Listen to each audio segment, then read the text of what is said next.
Hello student, myself Anil Kushwaha from chemistry cracker classes. मैं आज आपके लिए डी ब्लॉक एलिमेंट का एक और नया टॉपिक लेकर आया हूँ। टॉपिक है मेरा इलेक्ट्रॉनिक कॉन्फ़िगरेशन से रिलेटेड है। काफी इंपोर्टेंट टॉपिक है और ये मेरी पहली प्रॉपर्टी भी है डी ब्लॉक एलिमेंट्स की।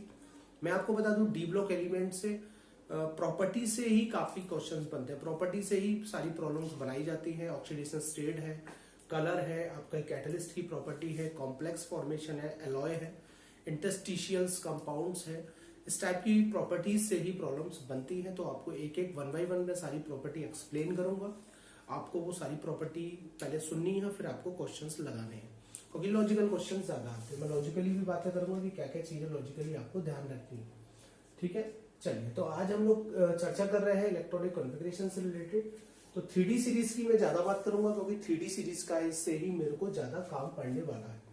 तो 3D सीरीज के कौन कौन से मेंबर है मेरे पास? स्कैनेडियम है मेरे पास, टाइटेनियम है, वेनेडियम है, क्रोमियम है, मैग्नीज है, आयरन है, कोबाल्ट है, निकिल है, कॉपर और जिंक है। ये 3D सीरीज के एलिमेंट हैं। जनरली आप लोग जानते हैं एटॉमिक नंबर कितना होता है? 21, 22, 23, 24, 25, 26, 27, 28, 29 और 30। आप इसी तरीके से आप 4D सीरीज के भी कर सकते हैं, 5D के भी कर सकते हैं, 6D सीरीज के भी कर सकते हैं। ठीक है, अगर आप 21 का कर रहे हैं तो आप क्या करने वाले हैं? 1s2, 2s2, 2p6 and 2s2 and 2p6, 1s2, 2s2, 2p6, 3s2, 3p6, 4s2 और 3d1। d ऑर्बिटल में सिंगल इलेक्ट्रॉन जाएगा तो 3d1 हो जाएगा। ऐसे ही आप टाइटेनियम का कर सकते हैं, 1s2, 2s2 और 2p6, 3s2, 3p6, 4s2 और ये वापस 3d2 आ जाएगा। मैं इसको कंटिन्यू कर देता हूं, ये मेरा 3d3 आने वाला है, ये मैं फिर वापस कर देता हूं तो ये मेरा 3d4 आ जाएगा। ठीक है, मैग्नीज का करते हैं तो मैग्नीज का कंटिन्यूस करते हैं तो ये 3d5 आएगा। आयरन का करने वाले हैं तो 3d6 आ जाएगा। कोबाल्ट का करेंगे तो 3d7 और निकिल का कर लेंगे तो 3d8 आने वाला। कॉपर का करते हैं तो 3d9 आएगा और जिंक का करते हैं तो फुली फील्ड आएगा 3d10। ठीक है, तो ये जनरली तरीका था करने का, लेकिन मैं आपको बता दूं इसमें एरर है। मैं पहले एरर को सॉल्व कर देता हूं। कॉपर और क्रोमियम में एरर आएगा। कॉपर 29 होगा और क्रोमियम आपका 29 होगा, क्रोमियम 24 होगा। एरर हालांकि गोल्ड में भी मिलेगा और सिल्वर में भी मिलेगा। गोल्ड 79 और सिल्वर 47 में भी एरर है और प्लेटिनियम 78 में भी एरर है और पीडी 46 में भी एरर है। ठीक है, तो जनरली ये एरर वाले केसेस का विशेष ख्याल रखना है जहां पे एरर आने वाला है। ठीक है, तो मैं कॉपर क्रोमियम का बता देता हूं पहले। लगभग इनका सेम एरर है, तो ये सुन लीजिएगा। केमिस्ट्री में जनरली देखा गया कि अगर D4 या D9 ऑर्बिटल आते हैं तो ये अनस्टेबल होते हैं। हम इन्हें स्टेबल करने के लिए हम क्या करते हैं? s ऑर्बिटल से एक इलेक्ट्रॉन हम लोग ट्रांसफर कर लेते हैं। आसान कर रहे हैं चीजों को, हालांकि लॉजिकली और भी तरीके हैं इस चीज को समझाने के, लेकिन मैं आपके लिए आसान कर रहा हूं कि बस आप क्या करिए, स्टेबल बनाइए। क्योंकि जनरली हमारे D10 वाला ऑर्बिटल ज्यादा स्टेबल है D5 से, और D5 से हमारा D0। ये स्टेबल फॉर्म है। स्टेबल फॉर्म में हम जाना चाहते हैं तो हम क्या कर रहे हैं? S का एक इलेक्ट्रॉन ट्रांसफर कर रहे हैं D में। आउटर मोस्ट शेल के S से D एक इलेक्ट्रॉन ट्रांसफर कर लेगा, जिससे वो स्टेबिलिटी गेन कर लेगा। D4 को हम लोग क्या बनाएंगे? D5 स्टेबल, और D9 को हम लोग क्या बनाएंगे? D10 stable. ठीक है, तो ये वाली समस्या आपको दो जगह मिलती है। आप क्रोमियम में देख सकते हैं, कॉपर में देखते हैं। ध्यान रखना है विशेष कि गलती कहां हो रही है, एरर कहां हो रहा है। ठीक है, तो क्रोमियम में कितना आ रहा है? 3d4 आ रहा है। तो आप देख सकते हैं आपको गलती जो एरर आ रहा है उसको गलत करना, सही करना है। कैसे करना है कि 4s2 3d4 आएगा, लेकिन आपको पता है मैंने बोला है स्टेबल करना है तो 4s1 3d5 आ जाएगा। ठीक है, 4s1 3d5 आ जाएगा। ऐसे ही कॉपर में भी आने वाला है क्या? 4s2 3d9 आएगा और आप एक ट्रांसफर कर लीजिए तो 4s1 3d10 आपको मिल जाएगा। तो ये आप पहले इसे करेक्ट कर लें, क्योंकि मुझे इसकी बार बार आवश्यकता पड़ेगी। ठीक है, इनका आपको विशेष ख्याल रखना है। ठीक है, तो आप इसे कर सकते हैं। आप इसे इलेक्ट्रॉनिक कॉन्फ़िगरेशन 3D सीरीज के जरूर कर लीजिए, जो ज्यादा इंपॉर्टेंट है 3D सीरीज के।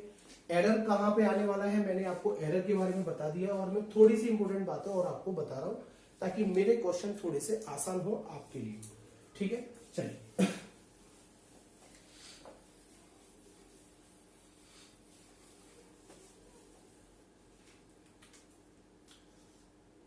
ये जैसे कि आपने लिखा है 3D1, 3D2, 3D3, 3D4। आप जरा एक चीज और देखिएगा कि D1 से लेकर D10 तक जो आपके इलेक्ट्रॉन फिल हो रहे हैं, आप एक चीज देख सकते हैं कि आप इसे शॉर्ट कर ले, आप इसे शॉर्ट बना सकते हैं। कैसे शॉर्ट बना सकते हैं? क्योंकि पेपर में जब हम ऑब्जेक्टिव पैटर्न पे क्वेश्चन कर रहे होंगे तो इतना लिखने की जरूरत नहीं है। ठीक है, शॉर्ट कैसे कर सकते हैं? केवल 3D सीरीज के लिए अलाउ है, सबके लिए अलाउ नहीं करूंगा। आपको करना क्या है? आपको बस इतना सोचना है कि scandium, titanium, vanadium, chromium, manganese, iron, cobalt, nickel, copper और जिंक 21, 22, 23, 24, 25, 26, 27, 28, 29 एंड 30। ये आपको पता है, आपको इस तरीके से करना है। तो आप एक मेरे कहने से काम कर लीजिए। क्या काम करना है?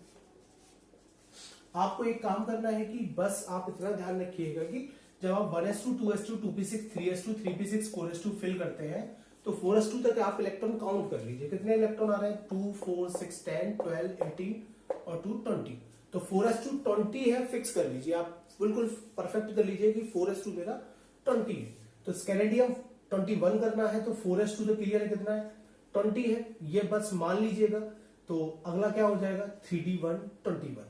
22 करना है तो 4s2 20 और 3d2 22 हो जाएगा। फिर आपका 4s2 3d 3 हो जाएगा। फिर वापस आपका 4s2 3d 4 आ जाएगा। लेकिन मैंने आपको बताया था कि ये रॉन्ग है ग्राउंड स्टेट में, आप इसे करेक्ट कर सकते हैं। कैसे?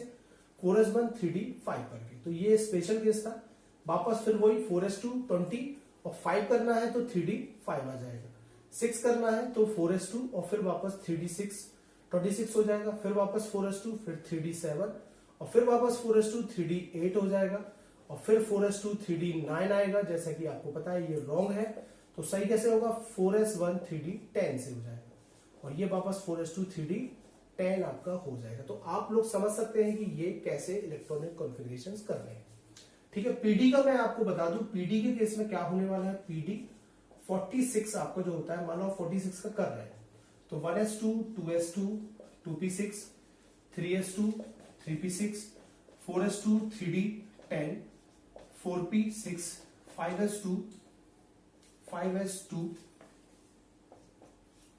और 4d 8। ये शायद आने वाला है 5s2 4d 8। आप लोग देख रहे हैं ये आएगा 2 और 2 10, 18, 20, 30।